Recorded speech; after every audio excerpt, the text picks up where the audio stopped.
But why let small details like that stop you when you can buy a £10 mic and talk about murder in the cupboard under your stairs with a total stranger? Fast forward to today, and RedHanded is an internationally renowned, award-winning hit podcast with thousands of self-proclaimed spooky bitches tuning in for their weekly dose of murder, wit, and what the fucks. But despite how far it has come, RedHanded continues to transport listeners back to that first ever party at which Hannah and I sat together, engrossed, discussing a case that fascinated us. Week in and week out, we at RedHanded explore a veritable smorgasbord of murder cases with the aim of dissecting not only the story, but also the social, cultural, political, and psychological aspects that feed into every crime. During our years of research and exploration into the world of violent offenders, we have seen it all. But we keep coming back to one question. What drives a killer to kill? And while the nature versus nurture debate has started to feel a little outdated, because the answer is, of course, both, we're fascinated by the mind-bending interplay between genetics, environment, and experiences, and how they impact who we are. So after getting a few hundred podcast episodes under our belt, we decided it was time to pull together everything we'd learned and write this book about what sets a killer apart from the rest of us.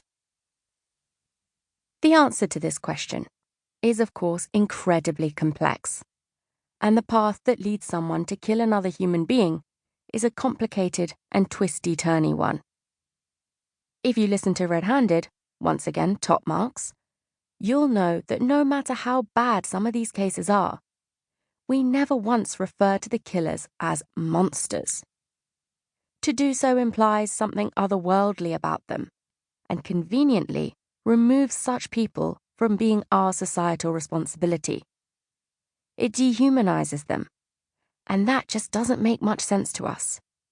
Because what leads a person to deviance and depravity is usually something very human indeed. So let's get started.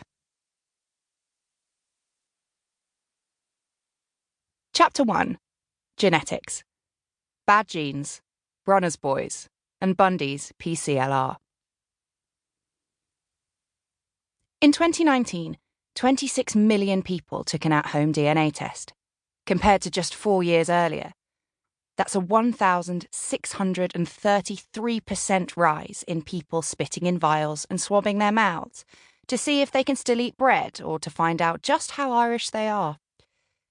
We can't think of anything else that has grown in popularity that much recently, except maybe true crime podcasts and craft avocado beer.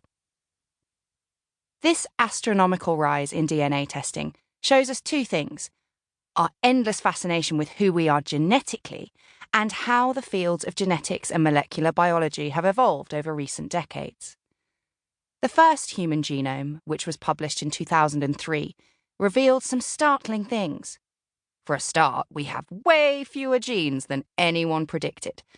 It also led to some amazing advances, like being able to screen for certain diseases, facilitating the discovery of incredible and novel therapeutics, making genome sequencing easy, and even making gene editing possible.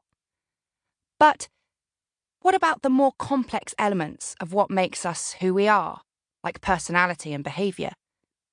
Can we simply take a look at someone's DNA sequence and predict that person's future?